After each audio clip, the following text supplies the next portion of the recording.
ನಮಸ್ತೆ ಸರ್. ನಾನು ಸರ್ಕಾರದಿಂದ ಬಂದಿದ್ದೀನಿ. ಸರ್ಕಾರ ನಡೆಸ್ತಿರೋ ಪರಿಶಿಷ್ಟ ಜಾತಿಯವರ ಸಮಗ್ರ ಸಮೀಕ್ಷೆ ಮಾಡೋದಕ್ಕೆ ಬಂದಿದ್ದೀನಿ. ದಯವಿಟ್ಟು ನೀವು ಇದರಲ್ಲಿ ಪಾಲ್ಗೊಳ್ತೀರಾ? ಸಾರಿ ಸರ್, ನಮಗೆ ಲೇಟ್ ಆಗ್ತಾ ಇದೆ. ನೀವು ಟೈಮ್ ಕೊಡೋಕ್ಕಾಗಲ್ಲ. ಒಂದು ನಿಮಿಷ, ನಾವಿದಕ್ಕೆ ಟೈಮ್ ಕೊಡಲೇಬೇಕಾಗತ್ತೆ. ಯಾಕ್ರಿ? ಈ ಸಮೀಕ್ಷೆ ಯಾಕೆ ಅಷ್ಟೊಂದು ಮುಖ್ಯ ಆಗುತ್ತೆ? ನೋಡಮ್ಮ, ಸರ್ಕಾರದಿಂದ ಕೊಡ್ತಿರೋ ಸೌಲಭ್ಯಗಳನ್ನೆಲ್ಲ ಬಳಸ್ಕೊಂಡು ನಾವು ಈ ಮಟ್ಟಿಗೆ ಸೆಟಲ್ ಆಗಿದ್ದೀವಿ ಅಲ್ವಾ?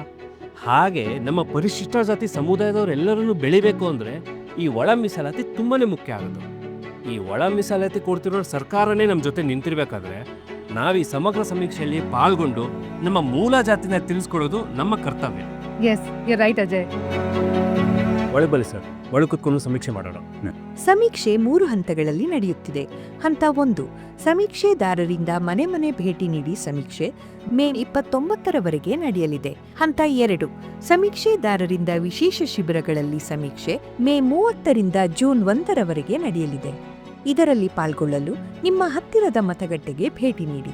ಹಂತ 3, ಆನ್ಲೈನ್ ಮೂಲಕ ಸ್ವಯಂ ಘೋಷಣೆ ಜೂನ್ 1, 2025ರವರೆಗೆ ನಡೆಯಲಿದೆ. ಪರಿಶಿಷ್ಟ ಜಾತಿ 2025ರ ಸಮಗ್ರ ಸಮೀಕ್ಷೆಯಲ್ಲಿ ಪಾಲ್ಗೊಳ್ಳಿ.